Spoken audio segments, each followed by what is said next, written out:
Muy buenas noches. Tengo mucho gusto en invitarles a continuación a esta, la primera edición de Informe Especial.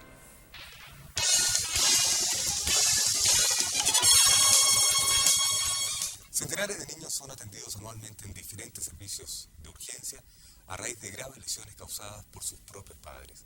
Santiago Pavlovich investigó el llamado síndrome del niño maltratado en Chile.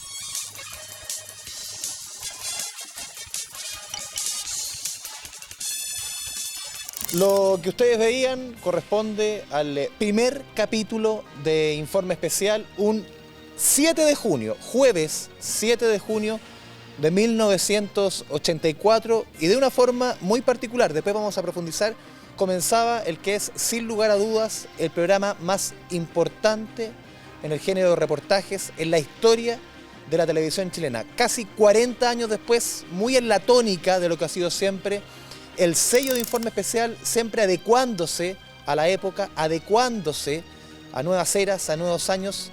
También damos puntapié inicial a este podcast, Informe Especial, en este año 2023. Y para presentar, para abrir los fuegos, sin lugar a dudas, con el alma mater de este programa, don Santiago Pavlovich. Chago, bienvenido. ¿Qué te digo yo? Bienvenido. Esta es tu casa. Oye, me han insultado muchas veces, pero nunca me habían dicho alma mater. ¿Por qué? ¿Y por qué lo tomas como insulto?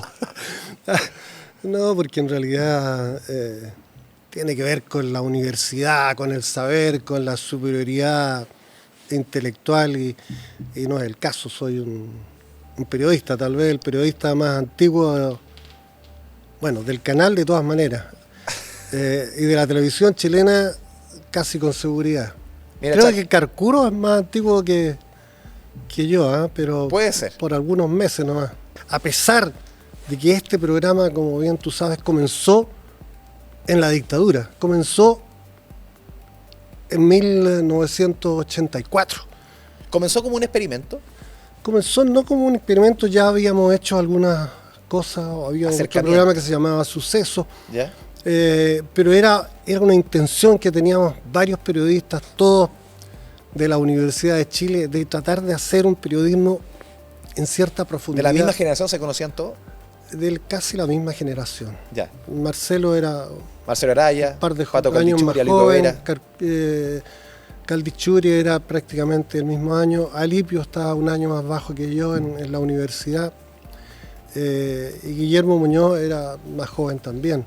Pero todos veníamos de esta cuna que era la Universidad de Chile, y la idea de poder hacer un periodismo distinto, que no fuera el periodismo habitual, de alguna manera tratar de perforar la censura a través de algunos programas en los cuales podíamos hablar de temas que despertaran la reflexión crítica de la gente respecto de algunas realidades del país. O sea, parten, incluso el primer programa fue en la segunda franja del Prime, pero inmediatamente clasifican para el Prime. Exacto, fuimos al aire como a las 11 y realmente... A las 11 hoy día del Prime. En ese entonces, a las 11 hoy día del Prime. En ese entonces era la segunda franja. Exacto, pero anduvo muy bien ese programa y inmediatamente a la siguiente semana pasamos a un horario Prime. Y durante años y años no tuvimos ninguna competencia seria. Claro. El único periodismo que se hacía con un poco más de profundidad era un periodismo científico-médico, que estaba en Holguín, en el Canal 13, pero no había nadie ni siquiera se usaba la palabra periodismo investigativo ya, no existía eso, la investigación. Chago, a ver, 1047 reportajes, de acuerdo al Conteva, 676 capítulos, casi 100 profesionales, técnicos, trabajadores que han pasado por esta escuela que es el Informe. Tú eres una leyenda viva. ¿Por qué parten con este reportaje? Porque este reportaje abría un campo que estaba cegado, un campo que no había sido abierto, que era el maltrato a los niños y a los hijos. Antes prácticamente nadie se preocupaba del tema de los niños golpeados por sus padres, por sus tutores o por sus maestros. Entonces ahí se abrió realmente un campo. Yo siempre pensé que el reportaje iba a desatar tal transformación que los niños iban a dejar de ser golpeados en el país.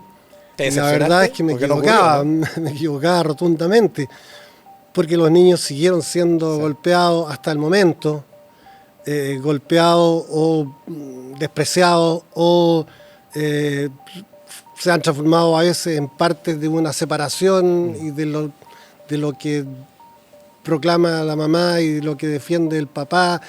En fin, es parte del negocio a veces del divorcio. Los niños siguen siendo las víctimas. El reportaje tiene una forma de hacer que hoy día sería imposible de hacer. O sea, tú cómo te acercas, cómo lo entrevistas, lo que le preguntas, claro, con la óptica del 84, con ese contexto de cómo se hacía televisión, es completamente distinto a lo de ahora. Este niño fue rescatado mientras caminaba sin rumbo junto a la línea férrea entre Santiago y Ñuble. ¿Y cómo llegan a él en el reportaje? ¿Te acuerdas? Bueno, a través yo estaba buscando Ya. temas, historias, y nos pusimos en contacto con la Universidad de Chile y con profesores que tenían que ver con situaciones que afectaban a niños. Y ahí me contaron que había un niño que lo habían recuperado recientemente y que en el fondo no tenía padre, no tenía mamá, no tenía pariente, había sido muy golpeado. Este niño era víctima de una guerra. Alguien se había ensañado con él, lo había golpeado hasta decir basta, hasta afectarle sus capacidades cognitivas, hasta afectar lo que era como ser humano, su dignidad. Chaco, pasemos justamente a ver este reencuentro, el año 2015, con este Manuel, ya casi de 40 años, muy distinto al que Santiago conversó en 1984. ¿Cómo está? ¿Se acuerda de mí o no? La voz solamente. ¿Cómo estaba? Tirando para arriba. ¿Qué te pasa al ver estas imágenes, Chaco?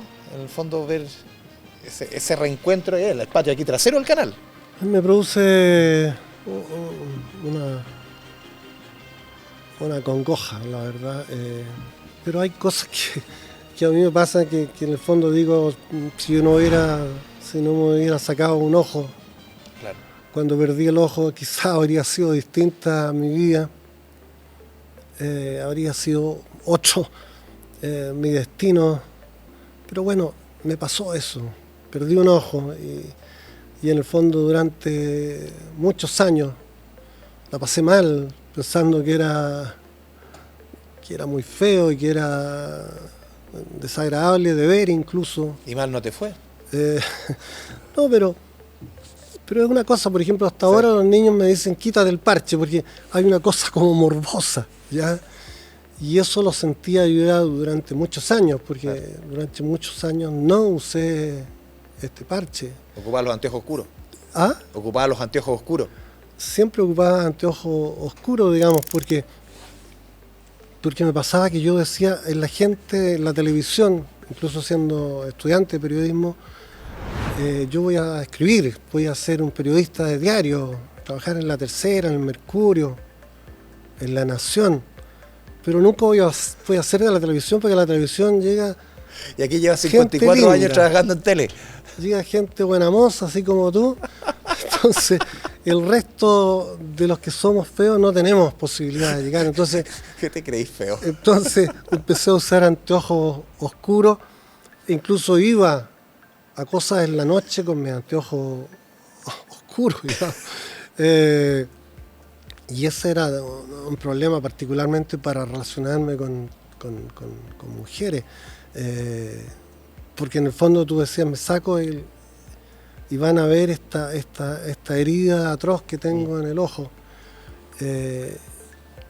Y en el fondo digo, bueno, eso me tocó vivir, ¿ya? Y a pesar de todo he sobrevivido a mi cuenca vacía. Santiago, avancemos 32 años, desde el 84 hasta 33, para ser más exacto, hasta el 2017. A ver, claro, Informe Especial sigue tocando los temas, sigue poniendo temas que son relevantes para la ciudadanía. Carabineros, ¿hasta dónde llega el fraude? ¿Cuál es la primera hebra de esto? Claro, hoy día lo revisamos el 2023 y a nosotros parece casi natural, porque es un caso que ya lleva años y ha incluido otras ramas de las Fuerzas Armadas y de orden. ¿Cuál fue la primera hebra? El retorno de la democracia, los carabineros empezaron a tener una muy buena imagen, porque además combatían a la delincuencia, se transformaban en matronas para atender a partos y apariciones, pero tenían buena imagen y de repente aparece la corrupción. ¿Y cuánto costó entrar justamente? Porque el primer reportaje uno se imagina que el que más cuesta entrar, cuando tocas una tecla que quizás nunca se había tocado, que es corrupción en Carabineros. Para nosotros era una institución pública donde había existido la corrupción. Por lo tanto, nadie en el canal nos insinuó, oye, aquí va a haber un problema. No. Entonces la investigación siguió avanzando y aparecieron, como te digo, y apareció un general de Carabineros involucrado, y en el fondo era una corrupción muy especial, porque el general de Carabineros no quería participar directamente en esta rapiña, en este robo, ¿ya? Sino que quería, como en el cuento de los campesinos, no lo quiero, pero póngamelo en el sombrero, ¿ya? Entonces eran millones y millones de pesos que se lo ponían debajo de la gorra. Y él llegó a tener depósitos por 460 millones de pesos. Y así, con todos estos oficiales, algunos de ellos compraron vaquitas, otros compró un campito en el sur, junto al lago. Diferentes emprendimientos. Bueno, yo creo que se deterioró la imagen pública de Carabineros, porque era la institución policial, era la institución más apreciada en los primeros 15 o 20 años del retorno a la democracia. Y de repente aparecen estos carabineros sucios, estos carabineros corruptos, ¿ya? Y no 2 o 3, sino que más de 100. Santiago, te invito a retroceder algunos años, principios de los 90, retorno a la democracia, y sin lugar a dudas, uno de los capítulos más icónicos del informe, que es la entrevista a este testigo protegido de Estados Unidos, ex agente de la DINA, Michael Townley. Claro, el reportaje lo hace Marcelo Araya, y todo el equipo obviamente del informe. Entonces editor era Pato Caldichuri. ¿Cómo llegan? ¿Qué recuerdas tú de eso? Porque claro, eran trabajos que me imagino en todo el equipo lo comentaban. ¿Cómo se llega a una figura que todos querían llegar, a un tipo que era una leyenda viva, un mito, que era Michael Townley? Fue complicado también entrevistar a una persona que había participado en crímenes, claro, en atentados, como el atentado contra Bernardo Leighton, en el atentado y asesinato del general Prats y su mujer en el barrio Palermo de Buenos Aires. Bueno, y para qué decir, en el atentado en Washington. O sea, en Estados Unidos no es común, no es normal, nunca prácticamente ha pasado que en plena capital del imperio norteamericano alguien asesine a otra persona y ponga una bomba en el auto y el auto estalle en un lugar, en una plaza de alta concurrencia. ¿Eran las dudas de entrevistar a un criminal? ¿Cómo? ¿Eran las dudas de entrevistar a un criminal, definitivamente? Eran parte de las dudas, digamos, eran parte de lo que después se tradujo en un problema que también tuvimos, porque teniendo el reportaje, el presidente Elwin a la época, estamos hablando del año 93, el presidente Elwin de la época nos pidió que por favor había una investigación del ministro Bañado, que el reportaje fuera postergado. Nosotros reaccionamos, ¿ya? Porque sentimos que en democracia tú tenías el derecho de reaccionar y no aceptar fácilmente lo que te decía la jefatura o la dirección del canal.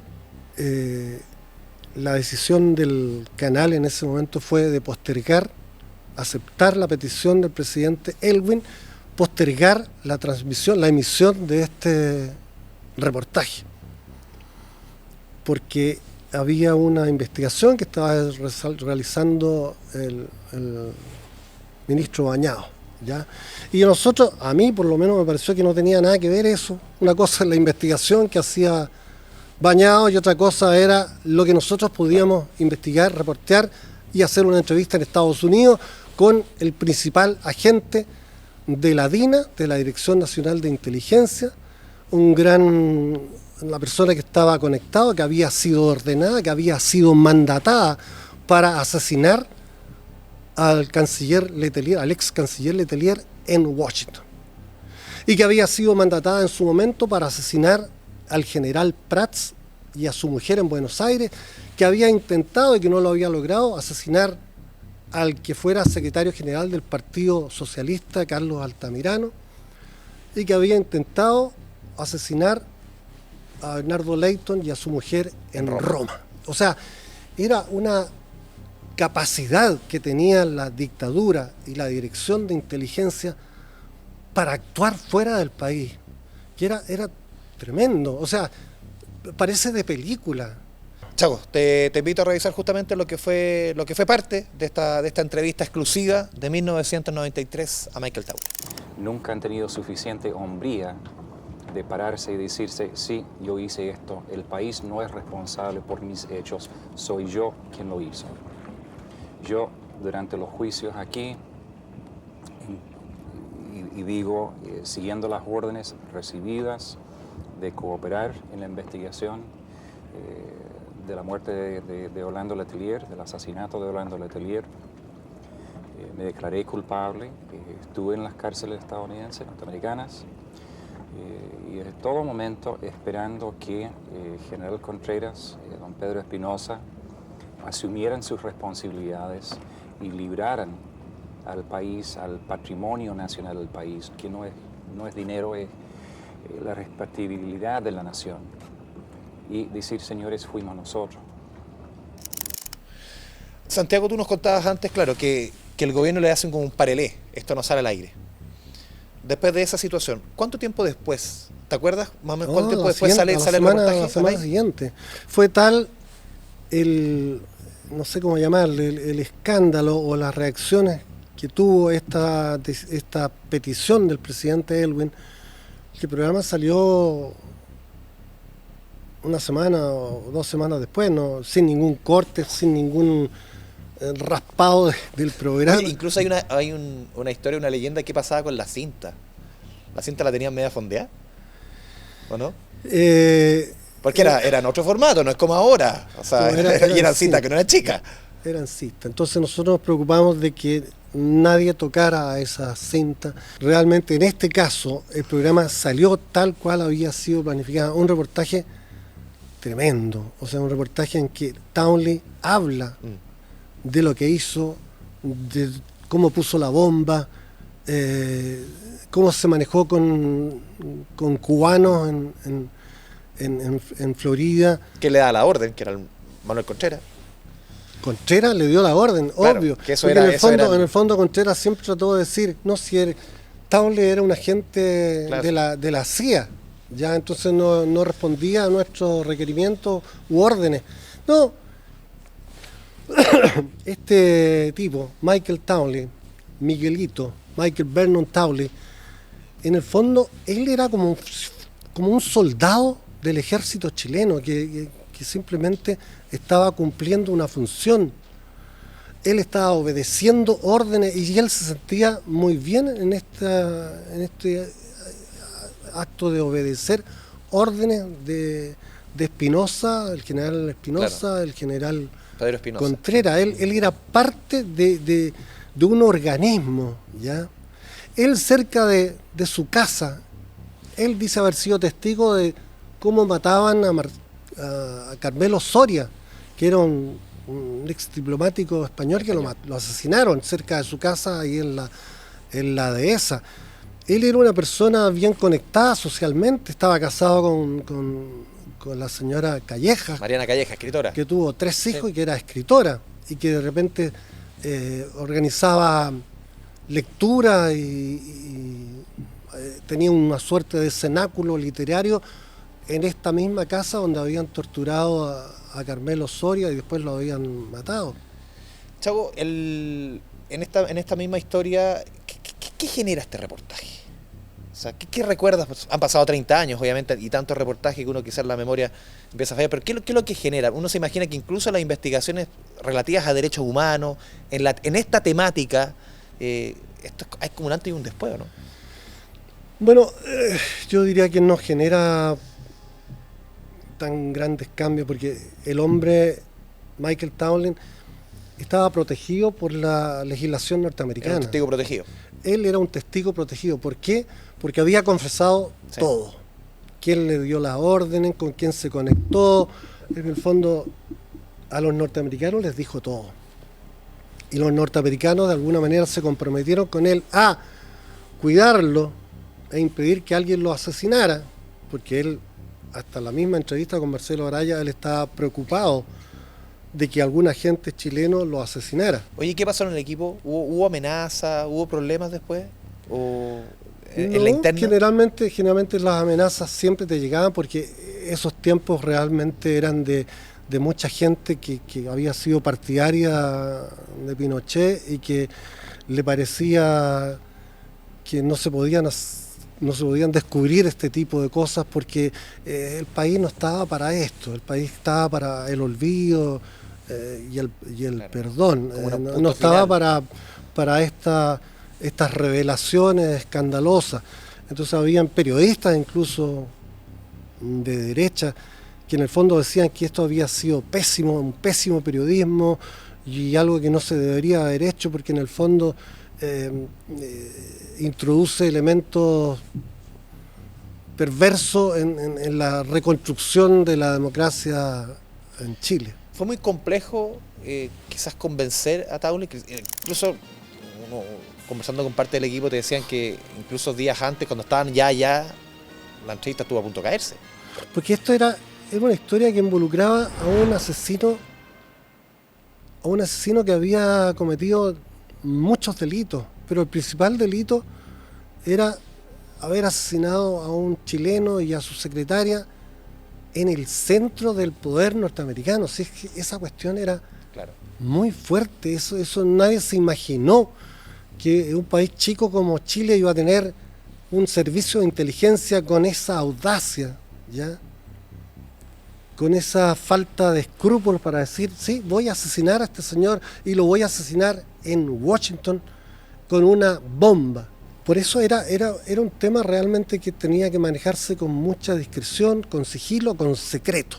Y por eso estuvo Patricio Caldichuri, estuvo Marcelo Araya directamente en ese tema, para que no se nos quedaran cabos sueltos, para que la entrevista fuera profunda, para que no hubiera un tema que no fuera tocado. Santiago, te invito a avanzar 12 años, mayo del 2005, la tragedia de Antuco. Sin lugar a dudas, la tragedia más grave que ha pasado en tiempos de paz, esta marcha fatal de mayo de ese año. 44 soldados muertos, un sargento.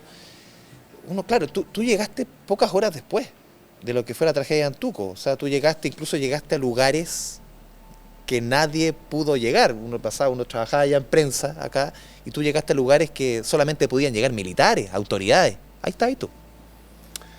Sí, yo llegué muy temprano, la verdad es que no pude subir inmediatamente porque si no habría llegado más temprano, porque el vehículo en que iba se me fue en collera, como se dicen, y la verdad es que no sabía manejar en medio de la nieve, Yeah. te lo confieso derechamente. Entonces tuve que llamar y esperar a Boris López, que es un productor del canal, Don Boris López. don Boris López, que es antiguo, y que realmente subió a la camioneta y para él no tuvo ningún secreto, y llegamos hasta arriba donde estaba el acceso al Parque Nacional, ¿ya? y ahí nos impidieron la entrada los carabineros. Pero realmente yo hice la siguiente cálculo. Yo voy a pasar a la mala. ¿Y los carabineros qué van a hacer? ¿Me van a disparar? Pasaste, ¿no? No creo. Entonces eso fue lo que hice. Muy a los Santiago Pavlovich. Entonces simplemente dijimos, aquí estamos en esta cobertura y yo voy a pasar a como dé lugar. Entonces dimos un pequeño rodeo alrededor del lugar. Y pasaron. Y pasamos. ¿Ya? Y los carabineros Y no se quedaron gritando y qué sé yo. Ya. Y llegamos a este lugar. Y al llegar a este lugar vimos que los soldados estaban destrozados, porque eran niños, que era una cosa que a mí personalmente me afectó, porque yo tenía en ese momento un hijo de 18 años. De la edad de estos jóvenes. ¿Ah? De la edad de estos jóvenes, te digo. De la misma edad, y que, bueno, ahora es médico, me dijo, pero yo pensaba en él, porque estos niños que estaban ahí eran los sobrevivientes, los que habían logrado llegar a la cortina, que así se llama, el lugar donde se llegan los jóvenes desde el fuerte, hay un fuerte que está cerca del límite con Argentina, y por eso justamente el fuerte se instaló ahí, digamos. Y ver a estos niños que algunos estaban con una chamarra, ¿ya? Y que estaban desfigurados casi por el frío, porque habían pasado la noche, ¿ya? La noche caminando o metidos en la nieve. ¿Tú inmediatamente te diste cuenta que aquí hubo horrores imperdonables? Cuando uno ya veía cómo estaban vestidos, cómo venían llegando. Yo me di cuenta inmediatamente, o sea, era una cuestión, o sea, prácticamente no hubo ningún oficial que haya muerto. Hubo un suboficial, claro, pero el resto eran todos soldaditos, eran niños que habían llevado un mes y medio arriba, practicando, disparando, un poco jugando a la Una guerra. de las tesis del programa, Chago, es el ¿Cómo? clasismo. Una de las tesis del programa, yo recuerdo haberlo visto hace poco, es el clasismo, un poco recogiendo lo que tú decías lo último. Vamos a ver parte de lo que fue la tragedia de Antuco, en informe especial, el trabajo de Chago Pavlovich, y volvemos con él. 2 veces efectué un trayecto parecido al que realizaron los jóvenes de Antuco. Prácticamente caminé durante 16 a 18 kilómetros. Ayer pasé solo este río, caminando a pie, y yo, que soy una persona que mide alrededor de 2 metros de estatura, el agua prácticamente me llegó a la cintura. Puedo imaginar, por tanto, lo que ocurrió con estos muchachos que no tenían gran experiencia de montaña y que cruzaron justamente este estero, el estero del volcán, y que después siguieron caminando prácticamente durante 24 kilómetros los que llegaron hasta la cortina. El resto falleció. Muchos de ellos simplemente caminaron mojados hasta la cintura. Realmente la decisión de seguir durante estos 23 a 24 kilómetros o retroceder hasta el refugio militar de Los Barros, que se ve allá al fondo, fue un dilema para los oficiales. Santiago, a ver, claro, lo mencionábamos antes, 44 soldados muertos, apenas un sargento. O sea, que claramente los números no mienten. ¿Por qué clasismo? Porque la ropa era de calidad inferior a la que tenían los oficiales. Los oficiales tenían unas casacas de Gore-Tex que los protegen contra el mal tiempo, contra el frío. Ellos no estaban con esas capacidades, no tenían esas raquetas que se usan en la nieve. ¿Por qué no tenían esas raquetas? Porque se estimaba que no necesitaban esas raquetas para caminar en la nieve, porque nieve espesa no iban a tener. Pero ese fue uno de los problemas, la indumentaria, el vestuario de calidad pobre, ¿ya? O no de la misma calidad, o no para esa estación. Segundo, ¿cómo no tenían teléfonos satelitales cuando tú vas a perder en una caminata de 20 y tantos, de 24 kilómetros? Yo hice esa caminata con nieve también, ¿Y no te con diste la cuenta, nieve de ellos. haciendo la caminata, te diste cuenta que estas condiciones eran, o sea, era imposible que Pero en al esas cruzar- condiciones, al con esa cruzar ropa, el arroyo, ¿sí? ese arroyo que se el vio agua en te las llegó a la imágenes, cintura? ellos que eran, mira, yo mido medís 2 metros. Yo mido 2 metros, pero estos jóvenes tenían un promedio de 1,60 m y algo así. Y al cruzar ese arroyo tú ya estabas mojado Seguir con el hasta frío, la seguir, cintura, ¿ya? Si alguien no se da cuenta que esa cuestión es la receta para una tragedia, no sé, tiene que ser muy imbécil o tiene que tener un trastocamiento de valores, porque obviamente si yo soy jefe de un batallón o de un grupo grande y veo que está nevando intensamente y veo que no tengo una información fidedigna, fiable, yo me quedo en el refugio.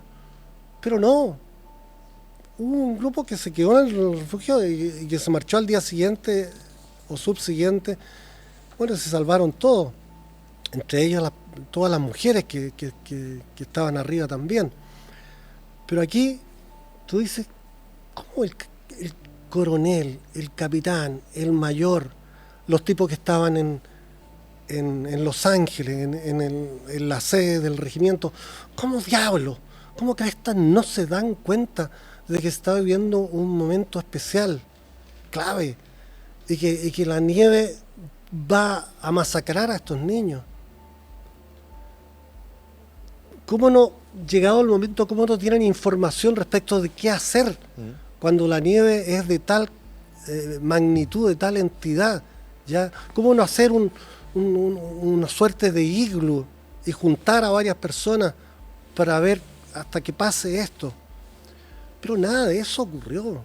Entonces, los principales responsables fueron los militares y los superiores. O sea, realmente nunca se había producido una tragedia como esa en el ejército chileno. Fue gravísimo y yo creo que cambió para siempre esta forma. Ya no es aceptable que los conscriptos tengan una indumentaria inferior a la que tienen los oficiales. No es aceptable. Que al revés debieran tener la mayor preocupación, dedicación, cariño, atención de sus superiores para que no les pase nada. Y les pasó. 44 es una cifra atroz. ¿Cuánto ha cambiado Chaco Pavlovich en estos 40 años? Me imagino que mucho. ¿Cuánto ha marcado el informe en tu vida? Bueno, es un programa que yo amo, que contribuía a dirigir, a crear, pero obviamente para mí lo más importante sigue siendo el área periodística del canal. ¿Ya? Las noticias. Cada vez que puedo y me lo piden, yo me encanta trabajar para las noticias también, ¿ya? Porque estos reportajes son largos, son 50, 55 minutos. En las noticias tú puedes hacer una gran crónica también en 5, 10, 15 o 20 minutos, ¿ya? Me atrae también eso. Pero no solamente me atrae eso, me atrae otros programas que probablemente nunca se van a hacer, un programa de literatura, un programa sobre arte, un programa de naturaleza. En el fondo me atraen todo ese tipo de programas periodísticos en los cuales hay elementos periodísticos. Chaco, ¿cuál que tú recuerdes fue el mayor riesgo que corriste en estos casi 40 años? Mira, una vez que estuve preso en Irak durante la invasión norteamericana de Irak, en algún momento me detuvieron, me amarraron las manos por detrás y me colocaron una capucha. Entonces, el miedo que sentí es que me pegaran y perder el otro ojo. Entonces, esa cuestión me dio miedo, ¿no? Entonces, cuando me interrogaban, claro, yo trataba, no sé, proteger el ojo para acá para que el combo me llegara en el ojo malo. Entonces, ya no iba a ser tanto problema. Oye, ¿y el reportaje que más te llenó a ti? Recordé con especial cariño el reportaje que hice en Calcuta con Sor Teresa de Calcuta y que tenía una fuerza de voluntad, una entereza, una capacidad para mover corazones, para mover gente que estaba en Estados Unidos, en Francia, y que venía a trabajar con O ella. sea, tocarte una fibra a ti no es fácil. ¿Ah? Tocarte una fibra a ti no es fácil. Bueno, a mí ella me impresionó particularmente, ¿no? Porque Calcuta en ese momento era una de las ciudades más, no sé si pobres, pero había una miseria humana tremenda, había lepra, tú pasabas y había personas con la nariz pequeñita, consumido por la lepra y con los dedos colgando. Eso tú lo veías en Calcuta, no sé, hace años que no voy a la India, pero cuando estuve, eso era. Y la gente, los destitute people que llaman, o sea, la gente que vivía en la calle y esperaba ahí la muerte. Claro. Y esta mujer las recogía y de alguna manera les entregaba una muerte digna en un lugar en que las personas la trataban, la atendían y al final se morían igual, pero había una muerte Claro. de otra manera, una muerte mucho más humana, ¿ya?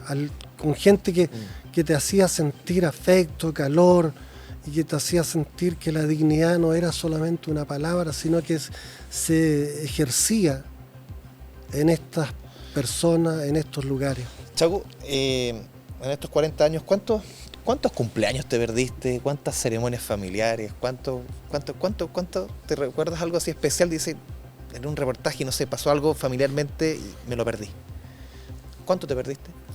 Bueno, mi mujer de ese entonces y mi mujer de ahora siempre supieron Que era una condición. que yo hacía estas cosas porque realmente sentía que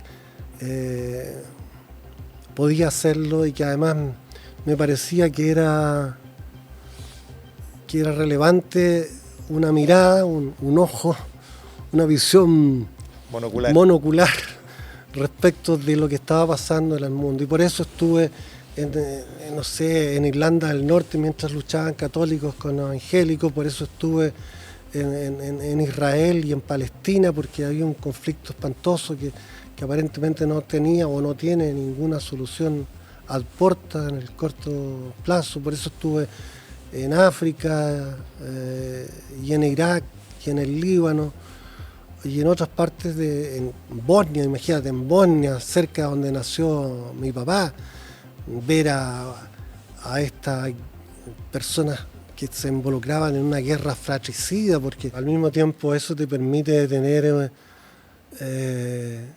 un conocimiento de Claro. lo que pasa en el mundo.